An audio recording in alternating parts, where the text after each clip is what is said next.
अगर किसी शख्स की आमदन 6 लाख है तो उस पर कोई टैक्स नहीं है, वो जीरो टैक्स है उस पर। और अगर किसी शख्स की आमदन 6 लाख से 12 लाख रुपए तक है तो उस पर जो है वो 15% जो है वो टैक्स आयद किया गया है। और 15% कैसा टैक्स है, इसको थोड़ा सा समझना आपने।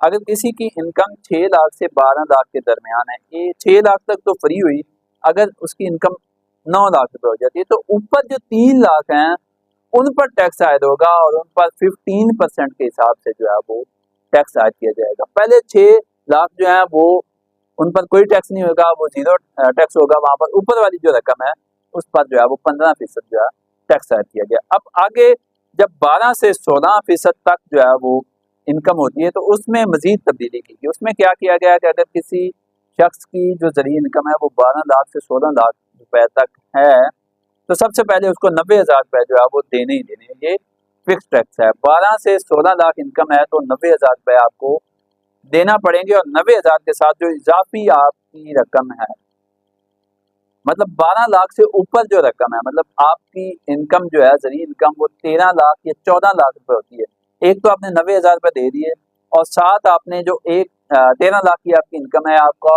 1 लाख रुपए जो है वो इजाफी इनकम है। उस इजाफी इनकम पर आपको जो है वो 20% टैक्स देना पड़ेगा।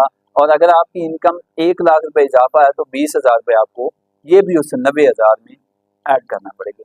अब बात कर लेते हैं 16 लाख से 32 लाख तक। अगर किसी पंजाब के रहने वाले शख्स की जो जरिए इनकम है वो 16 लाख से 32 लाख रुपए तक चली जाती है तो एक तो उस पर लाजिम है कि वो जैसे 16 लाख को टच करेगी तो 1,70,000 रुपए उसने फिक्स जो है टैक्स है जो है वो देना ही देना है। और अगर 16 लाख से ऊपर उसकी इनकम है, सपोज 16 लाख से ऊपर उसकी 16 लाख से 32 लाख के दरमियान उसकी 16 लाख से ऊपर जो है वो 10 लाख रुपए 26 लाख रुपए उसकी टोटल इनकम है तो 1,70,000 तो उसने देना है। अब ऊपर वाला जो 10 लाख है उस पर उसने जो है वो 30% के हिसाब से टैक्स देना है। मसलन अगर 10 लाख ज्यादा है तो 3 लाख रुपए वो भी उसने टैक्स देना है और 1,70,000 तो उस पर फिक्स है। ये होगी 32 लाख तक। अब 32 से 56 लाख अगली स्लैब जो है वो 32 लाख से 56 लाख की है, उसमें 6,50,000 रुपए जो है वो फिक्स टैक्स है। अगर आपकी इनकम जो है वो 32 लाख और 1 रुपया हो जाती है तो ये क्लियर बात है कि आपने 6,50,000 रुपए जो है वो टैक्स देना ही देना। अब 6,50,000 तो आपने दे दिया, उससे ऊपर 32 लाख से ऊपर जितनी इनकम है और 56 लाख से कम है, मसलन 32 लाख से ऊपर आपकी इनकम जो है वो 12 लाख रुपए बन जाती है या 13 लाख रुपए है या 1 लाख है,